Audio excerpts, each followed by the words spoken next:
گھبراتے نہیں تھے، وہ مسئلے کا حل سوچتے تھے.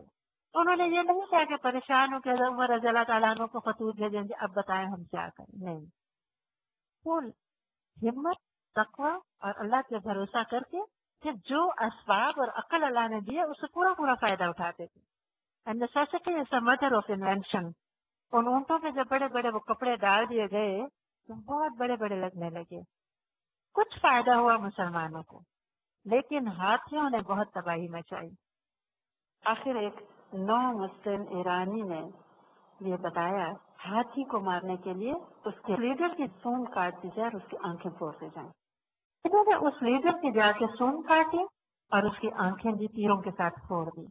جب وہ ہاتھی زخمی ہوا وہ پلٹا، اور جب وہ پلٹا سارے کے سارے ہاتھی پلٹ گئے. اس کا ایرانی فوج کو بے تحاشا نقصان ہوا اور مسلمانوں کو فائدہ ہوا، اور بالآخر اللہ تعالیٰ نے مسلمانوں کو فتح دے دی. قادسیہ کی جنگ کے انتظار کے لیے حضرت عمر رضی اللہ تعالیٰ عنہ کا یہ حال تھا کہ دن رات پھرتے تھے کہ کوئی خبر آئے. تو سخت گرمی تھی، قاصد پہنچا تو وہ آرام سے جا کے مسجد نبی میں بیٹھ گیا کہ حضرت عمر رضی اللہ تعالیٰ عنہ آرام فرما رہے ہوں گے. ان کی لونڈی نے دیکھا تو حضرت عمر رضی اللہ تعالیٰ عنہ کو اطلاع دی کہ خبر لے کے آیا ہوا قاصد.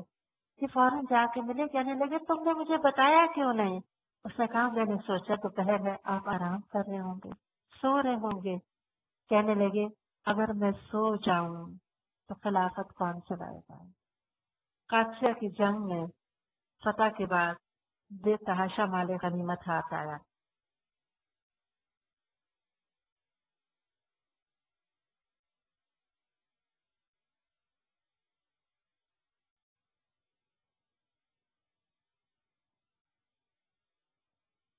قادسیہ کے بعد اہم جو جگہ رہ گئی تھی وہ تھی مدائن، جو اس وقت عراق اور ایران کا کیپٹل تھا، پایہ تخت تھا.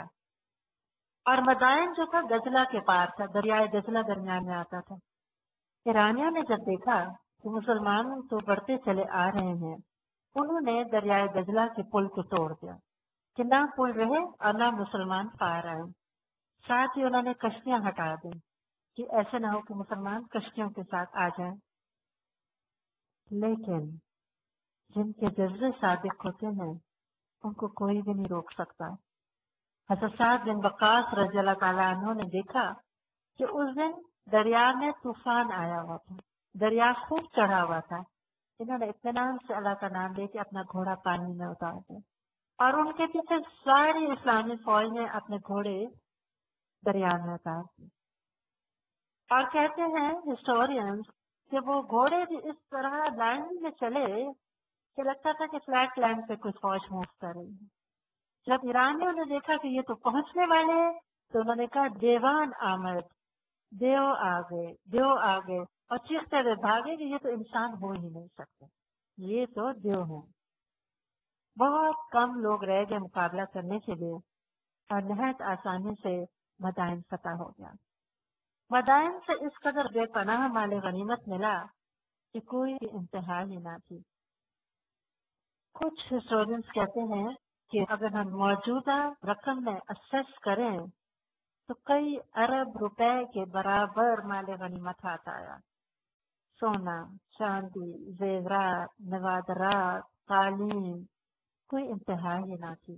کیونکہ جس طرح نے آپ کو پہلے بھی کہا کہ اس وقت ایران اور عراق ایک سپر پاور تھے، اب تحاشا مال و دولت بھی تھا. سونے کے تخت اور سونے کے کنگن اور سونے کے تاج اور سونے کے برتن، اور ایک مشہور ان کا فرش بہار تھا.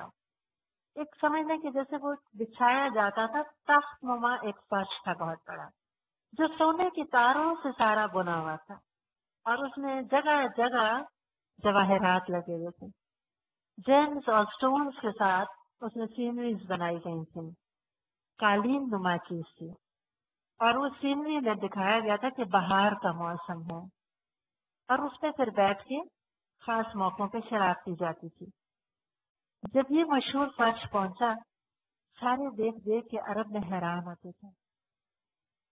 تو کچھ لوگوں نے مشورہ دیا کہ اس کو توڑا نہ جائے، ایسے میوزیم میں جیسے چیزیں رکھ دی جاتی ہیں اس کو بھی رکھ دیا جائے.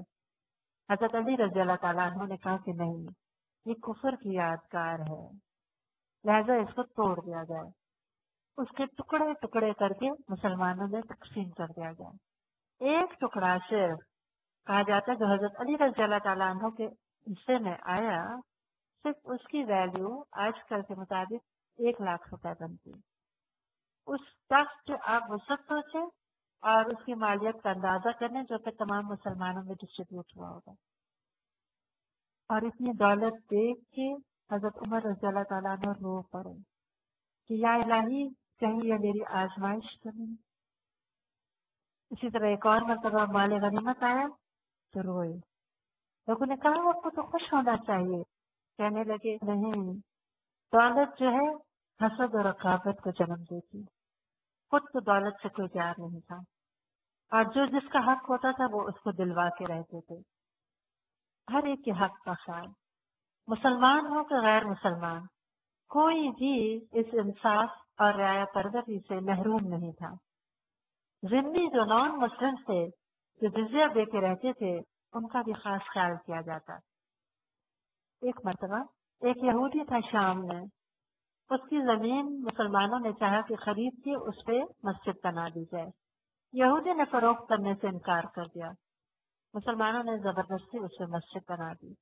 حضرت عمر رضی اللہ تعالیٰ عنہ کو علم ہوا تو فرمایا اس مسجد کو فوراً گرا دیا جائے اور یہودی کو زمین واپس کر دی جائے۔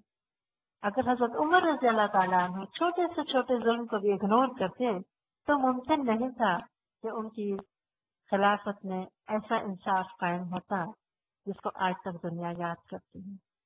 اور وہ لوگ آخرت سے نگاہ رکھتے تھے اور دنیا کا چھوٹا چھوٹا مال ان کی نظر میں کچھ حیثیت نہیں رکھتا تھا کہ وہ ظلم اور زیادتی نان مسلم سے بھی کریں۔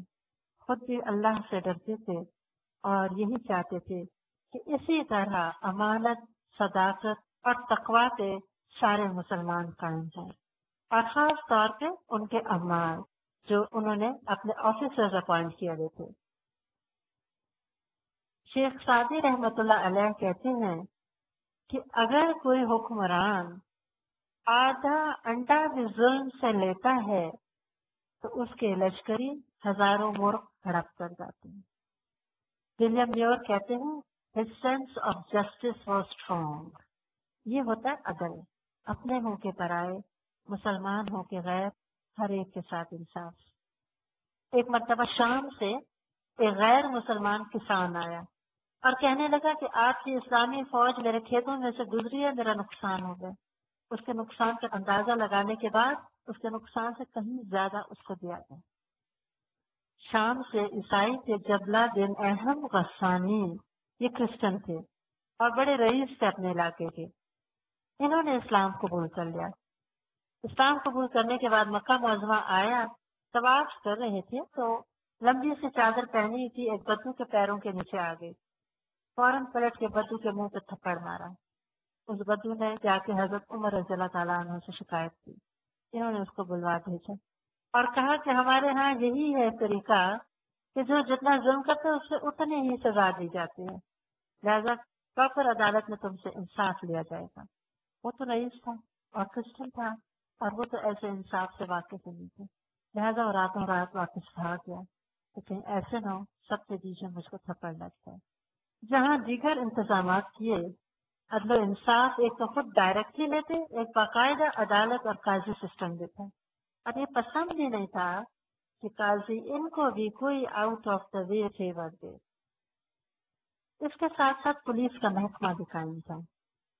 پولیس کے محکمے میں یہ ان کا امپورٹنٹ فرض تھا کہ دیکھیں کہ سڑکوں پہ کوئی ان نیسیسریلی غلط کنسٹرکشن نہ کرے، کہیں شراب نہ خرید و فروخت کی جائے، اور جانوروں پہ کوئی ظلم نہ کرے۔ جانوروں کا بھی خاص خیال کیا جاتا تھا۔ خاص حکم تھا کہ جانوروں کو چہرے پہ نہ مارا جائے۔ ان کا اپنا آرڈر تھا جو ساری مملکت میں بھیج دیا گیا تھا۔ ایک مرتبہ ایک مسلمان کہتے ہیں کہ ہم کسی فتح کی خوشخبری لے کے آئے، ہم بڑے خوشی خوشی حضرت عمر رضی اللہ تعالیٰ عنہ کے پاس